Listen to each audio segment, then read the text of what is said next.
नतीजों पर फोकस। अगर पीएनबी के रिजल्ट से शुरू करते हैं, जहां पर कि आज हमने एक एक्सेप्शनल अच्छा मूव बनते हुए दिखाई दिया। एनआईआई में देखें तो करीब 10% का जंप कंपनी के जो नतीजे थे उसमें देखने के लिए मिला। वहीं प्रॉफिट्स में देखें तो 159% का जंप था। हम बात भी कर रहे थे लास्ट वीक की जो सरकारी बैंकों में जो सबसे अच्छे नतीजे देखने के लिए मिल सकते हैं वो पीएनबी के देखने के लिए मिल सकते हैं। जो मार्केट की एक्सपेक्टेशन थी, स्ट्रीट की एक्सपेक्टेशन थी, वो करीब 139% की थी और आए हैं 159%, यानी कि 20% ज़्यादा प्रॉफिट बढ़ा है इस स्ट्रीट की एक्सपेक्टेशन से।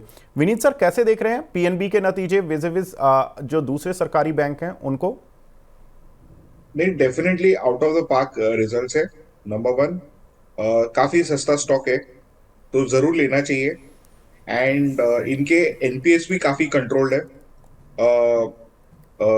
नेट एनपीएस तो काफी घट गए हैं। तो हमें ना प्रॉफिटेबिलिटी से ज्यादा प्रोविजन कवरेज, एनपीए और एसेट क्वालिटी मैनेजमेंट के ऊपर फोकस करते हैं, उसके बाद में बाकी के सब चीजें देखते हैं। तो एसेट क्वालिटी यहाँ पे काफी इम्पेकेबल हो गई है और हमें लगता है कि यहाँ से स्टॉक काफी बढ़ सकता है क्योंकि इसकी वैल्यूएशंस बहुत ही सस्ती है। आप less than one time book है, इंडिया का सेकंड लार्जेस्ट पीएसयू बैंक आपको मिल रहा है। तो हमें लगता है कि इसमें पौने 200 के भाव भी हो सकते हैं over the next few months. जी, तो यहाँ पर सर काफ़ी बुलिश हैं और सर ने बड़े टारगेट्स दिए हैं पीएनबी पर। इंटरेस्टिंग सर, पौने 200, तो ये टारगेट आपने बताया सर। जी। बहुत अच्छे। तो यहाँ से अभी भी एक 50 रुपये का अपसाइड और 125 रुपये के शेयर पर 50 रुपये का अपसाइड, एक डिसेंट अपसाइड कहा जा सकता है। नेक्स्ट काउंटर आईसीआईसीआई बैंक, यहाँ पर भी नतीजे देखने के लिए मिले। करीब 7.3% के एनआई में जंप और प्रॉफिट्स में उसका डबल 14.6% का प्रॉफिट बढ़ता हुआ दिखाई दिया in terms of growth. Sir, ICICI bank नतीजे के बाद पॉजिटिव रिएक्शन देखने के लिए मिला, हालांकि हमें एक्सिस बैंक वगैरह में नहीं देखने के लिए मिला था। कैसे अब ट्रेड करना चाहिए आईसीआईसीआई बैंक को? देखिए, आईसीआईसीआई बैंक ने एचडीएफसी की जगह ली है as a numero uno bank, और यहाँ पे राइट। ग्रोथ तो आती रहेगी। लेकिन हम थोड़े से चिंतित है कि ग्रोथ काफी स्लो डाउन हो गया है क्योंकि इनके जो सब्सिडरीज है काफी अच्छा परफॉर्म कर रहे हैं। बट ओवरऑल बेहतरीन रिजल्ट है और अच्छा चलेगा, पर मैं मानता हूं कि पीएनबी का रिजल्ट सुपरलेटिव था। ओके। सब बंधन बैंक के नतीजे आए थे। बंधन बैंक के नतीजों के बाद आज काउंटर में 10% का जंप है। कैसे देखना चाहिए सर, ये बंधन से निकलेगा? काउंटर यही नहीं चला पूरे बैंकिंग स्पेस में। नहीं, बंधन 188 में डेफिनेटली बाय है, हम इनको मिल चुके हैं, हमने एनालिसिस भी की है। और हमें ओके। लगता है कि इसका वैल्यू 235 240 रुपए होना चाहिए। तो अगर आपने इसको एक्वायर किया है ये रेट पे तो आपको अगले 6 महीने में 20 से 25% का रिटर्न आ सकता है। बिल्कुल। एक और counter sir, IDFC first bank, इसके भी नतीजे आए थे। प्रॉफिट में 10% का डिक्लाइन देखने के लिए मिला, लेकिन ये स्ट्रीट की एक्सपेक्टेशन भी थी कि थोड़ा प्रॉफिट डिक्लाइन रहेगा। एनआई में ग्रोथ थी। कुछ दर्शकों के सवाल भी हैं। इन्होंने तनु गुप्ता हैं जिन्होंने कि 75 रुपये पर 400 शेयर लिए हुए हैं। क्या एक्सपेक्ट करना चाहिए सर आईडीएफसी फर्स्ट बैंक पर? देखिए, इनको है ना, इन्होंने बहुत फास्ट ग्रोथ की है और इनका सारा रिलायंस रहा है फिक्स डिपॉजिट्स पे। अभी इनको कंसोलिडेट करके इनकी कॉस्ट ऑफ फंड्स लोअर करनी है। आज की डेट में डिपॉजिट्स इतने कॉम्पिटिटिव हो गए कि इनको कासा रेस करना बहुत डिफिकल्ट, चैलेंजिंग है। तो हमें लगता है कि अगर डिपॉजिट रेट्स बढ़ते रहेंगे और आपके टॉप लाइन ग्रोथ एग्रेसिवली करेंगे तो एनपीएस भी आपके बढ़ सकते हैं। तो राइट। इनको एक्चुअली हमारे हिसाब से पाथ को कोर्स करेक्ट करना पड़ेगा। नहीं तो उनका ना आरबीएल की तरह हो सकता है। मैनेजमेंट बहुत अच्छी है पर अभी वो लोग स्ट्रगल कर रहे हैं कॉस्ट ऑफ फाइनेंस पे। तो कॉस्ट ऑफ फाइनेंस पे नजर रखिए कैसे परफॉर्म करता है, और मोस्ट इंपॉर्टेंट एसेट क्वालिटी पे नजर रखिए। ओके। एक दो क्वार्टर इनको व्यू कीजिए। कोई गड़बड़ी नहीं है कि ये शेयर अचानक से बढ़ जाएगा। इसको भी अभी थोड़ा रिस्ट्रक्चर होना है। जी, तो अभी थोड़ा टाइम लेगा चलने में मैम। और आपने जो सवाल पूछा है, तो एक दो क्वार्टर दें, यानी कि 3 से 6 महीने का वक्त दें। कंपनी में कुछ एक चेंजेस हो रहे हैं इन टर्म्स ऑफ फाइनेंशियली। तो वहाँ से जो भी चेंजेस होंगे, अगर पॉजिटिव या नेगेटिव, तो फिर एक बार रिव्यू करेंगे। Next counter sir, NTPC. यहाँ पर आपने लास्ट टाइम, मुझे आई रिमेंबर कि आपने कॉल भी दिया था on the by side. Revenues में सर 12.5% का जंप, प्रॉफिट में करीब 12.25% का जंप, एक अच्छा खासा रिजल्ट देखने के लिए मिला। सर किस तरह से देख रहे हैं? कैपेक्स तो काफ़ी बड़ा कर रहे हैं, 50,000 करोड़ के आसपास का। देखिए, एनटीपीसी का रिजल्ट आप इससे बहुत बड़ी उम्मीदें नहीं रख सकते हो in terms of numbers. Right. इनके ना 12 से 15% की ग्रोथ आती रहेगी, कंसिस्टेंट रहने वाली है। पर इसमें मोस्ट इंपॉर्टेंट चीज ये है कि इन्होंने अपने सारे ग्रीन एसेट्स जो है, एक उनकी सब्सिडरी एनटीपीसी ग्रीन, इसमें उन्होंने हाउस किए हैं। और इसका है ना, वो लोग प्रोस्पेक्टस फाइल करने वाले हैं। तो ओके। एनटीपीसी ग्रीन का आगे जाके आईपीओ आएगा।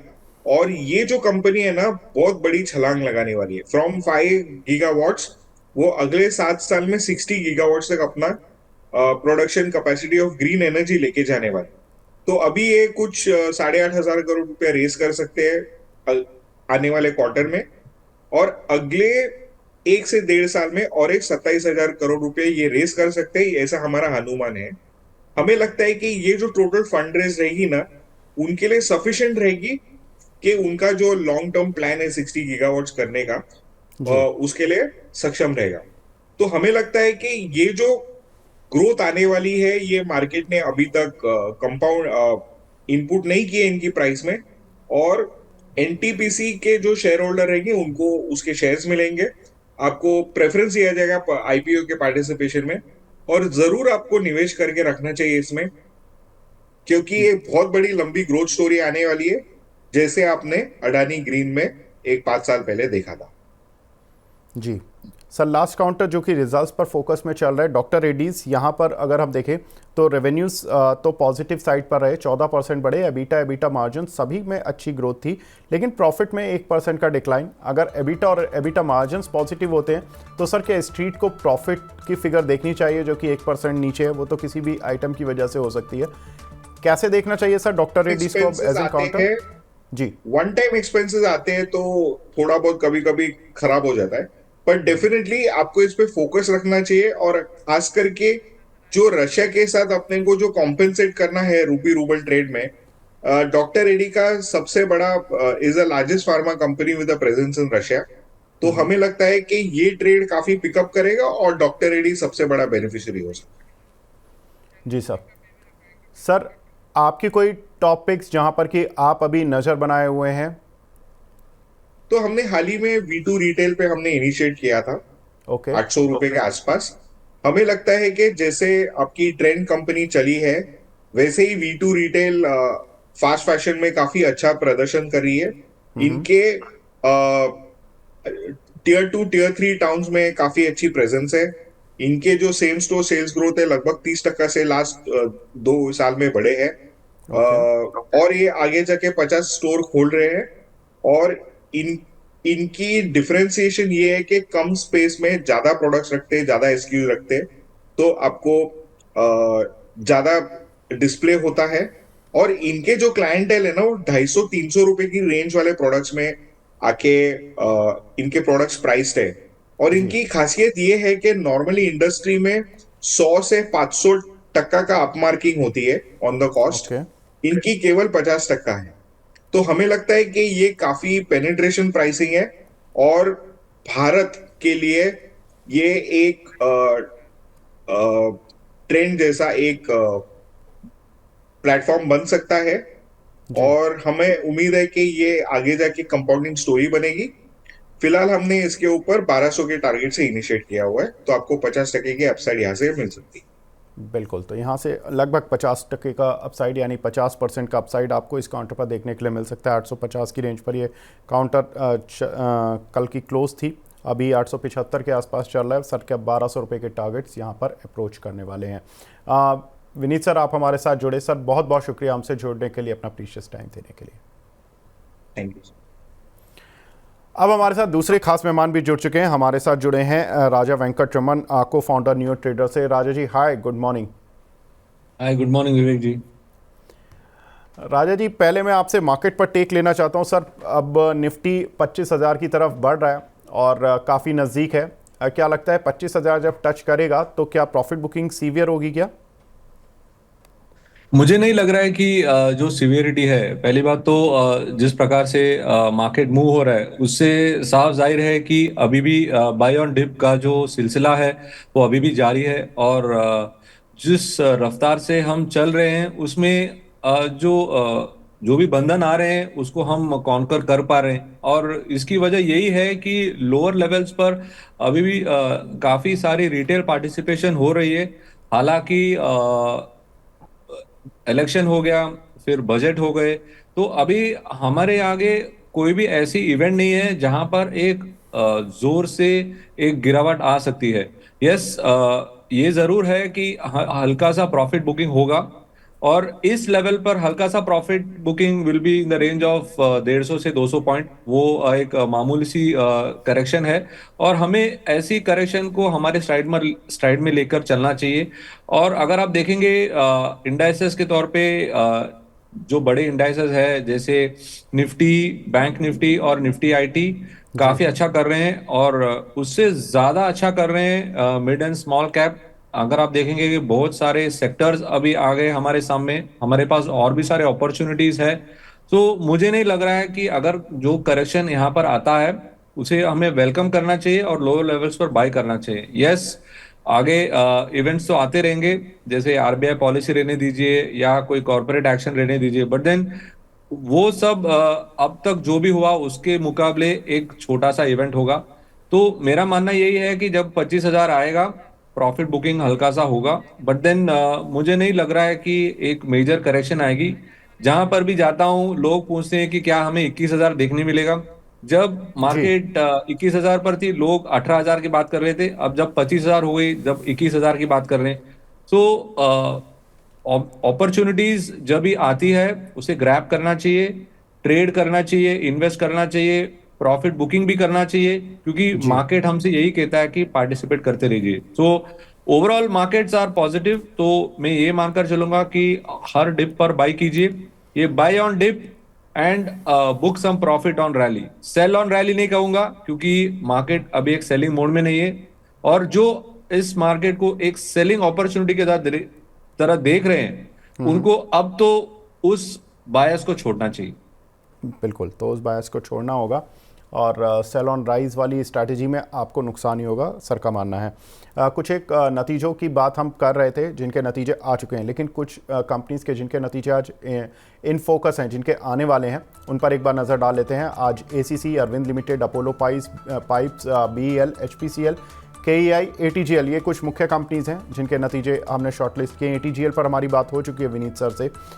उन्होंने कहा कि नतीजे थोड़े पॉजिटिव साइड पर देखने के लिए मिलेंगे, और एडब्ल्यूएल यानी कि अदानी विल्मार के भी नतीजे होंगे, जहां पर कि उन्होंने कहा रिजल्ट्स एक्सपेक्टेशंस काफ़ी अच्छी हैं। लेकिन कुछ एक जो काउंटर जहां पर कि इन्वेस्टर्स हमारे और दर्शक भी काफ़ी फंसे हुए रहते हैं सर, बीईएल और एचपीसीएल, ये दो काउंटर आपको ऑन चार्ट्स कैसे लग रहे हैं? जो स्टॉक्स की आप बात कर रहे हैं, पहले बीएल ले लेते हैं। जी। तो बीएल की जो प्रदर्शन है वो काफी अच्छी रही है। हालांकि अगर आप देखेंगे लास्ट 2 महीने में काफी मुश्किल दौर से गुजर रहा है, बट ओवरऑल इसकी प्रॉस्पेक्ट्स अच्छी है। गवर्नमेंट बैक कंपनी है, तो और जो सेक्टर में फिलहाल परफॉर्म कर रहा है, तो उसमें सेक्टर में थोड़ी हीटअप हो गई थी, और इसकी जो प्रोमिनेंट स्टॉक्स है ऑन द फ्यूचर्स जैसे एचएएल और बीएल, उसमें काफी गिरावट आई। और अब गिरावट के बाद एक अच्छी सपोर्ट ढूंढा है एचईएल और बीएल ने। और अगर किसी ये सीरीज के लिए खेलना हो तो HEL and BEL would be a good bet, क्योंकि यहां से मुझे लग रहा है कि एक टारगेट्स मुझे नजर आ रहा है towards the region of around 350 and 365। ये दो टारगेट्स हैं मेरे बीएल के लिए। सो अगर किसे ये पूरे सीरीज के लिए खेलना हो, so then it's a good bet. Sorry, आपके दूसरे स्टॉक मैंने ध्यान नहीं दिया। Sir HPCL. HPCL, yes. So oil and gas index ने अच्छा ब्रेकआउट दिया है इन जुलाई, और एचपीबीपी आईओसी में काफी एक कंपटीशन चलते रहता है। और मैं मानकर चल रहा हूं कि एचपीसीएल में अभी भी थोड़ी नमी बाकी है, और मैं चाहूंगा कि ये एचपीबीपी आईओसी के बजाय अगर आप दूसरे नाम पर ध्यान दें, जैसे पेट्रोनेट, एमजीएल और आईजीएल। सो पेट्रोनेट, जी। एमजीएल, आईजीएल मैं प्रेफर करूंगा from the oil and gas space.